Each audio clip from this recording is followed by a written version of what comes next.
major development in Canada's ongoing tariff dispute with the Americans. U.S. President Donald Trump says he is ending all trade talks with Canada immediately, citing Canada's controversial digital services tax as the reason. Trump made the announcement on social media, then commented on his decision at an unrelated event this afternoon at the White House. Canada put a charge on some of our companies, and Canada's been a very difficult country to deal with over the years. We hear Canada, we have a great relationship with the people of Canada, but it's been very difficult, and they put a charge, and they were a little bit early, we found out about it. And we have all the cards, we have every single one. We don't want to do anything bad, but they have, economically, we have such power over Canada. I'd rather not use it, but they did something with our tech company today, trying to copy Europe. They copied Europe. It's not going to work out well for Europe either. Trump calls the tax a direct attack on the United States. The president says Canada just informed him that it was sticking to its plan to impose the digital services tax, which applies to Canadian and foreign businesses that engage with online users in Canada and is set to take effect on Monday. Prime Minister Mark Carney says he did not speak with Trump before the president made his announcement. No, I didn't speak to the president. Any reaction to the news that you put on Truth Social today? We'll continue to conduct these complex negotiations in the best interests of Canadians. It's a negotiation. Ça va continuer. For more on this, I'm joined live by political science professor Stefan Dolgert from Brock University. Stefan, can you explain the digital services tax to our viewers and why some in Canada and the U.S. are opposed to it?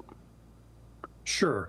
I mean, in brief, look, there is a lot of business, a lot of revenue that's being generated in Canada for these online or digital platforms that Canada at present is not able to tax, not able to gain any revenue from that. So really, this digital services tax, it's based on, actually Trump mentioned this, it's based on a model developed by a number of European countries. I think 18 countries currently have a similar digital services tax already in place. Canada is basically just trying to tax the revenue, the advertising revenue that is being reaped by these massive companies. It's not just targeted at the United States. It happens that many of these companies are U.S. companies, Facebook, Google, Amazon, but it's not targeting the U.S. at all. And it's just a 3% tax on the advertising revenue that these companies are generating. And Trump is claiming that this was just a new announcement. This is something that's been in the works for quite some time. In fact, Google has already been charging its customers a surcharge dating back to the end of last year of 2.5%, I think. So this has not been a surprise that this is coming along. Real quick, why this is kind of upsetting to people is a number of folks, especially in Canada, were worried that this tax was going to antagonize Trump. And not surprisingly, many American businesses don't want this. They have been very happy to generate all kinds of revenue from Canadians without actually, having to pay tax in Canada.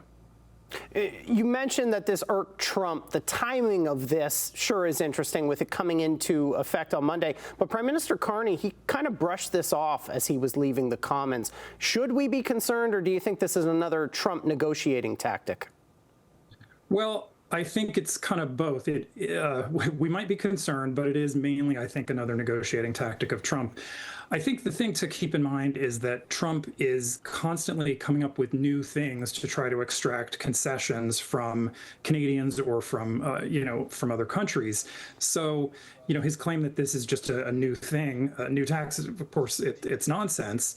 But I think we have to keep in mind that Trump long ago signaled that he wants to damage the Canadian economy, right? He is the talk of the annexation of Canada and all of that. So I don't think we can treat this as just a regular negotiating tactic in the sense that we think that we have a partner who's actually looking to make some kind of compromise that's good for both parties. Trump doesn't want something that's good for both parties. He wants to dominate Canada.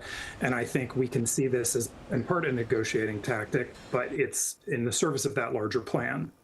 Do you think the feds would back off on implementing this digital services tax in order to facilitate negotiations with Trump?